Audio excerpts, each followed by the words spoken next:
É, pessoal. Aí tá ficando bonito. Falta só passar óleo de linhaça.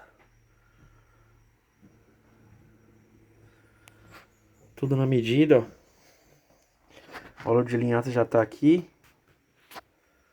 Tá no jeito, só parei um pouquinho pra descansar. Já tá ali martelo, né? Sobrou bastante prego. Depois a gente vai fazer o outro lado.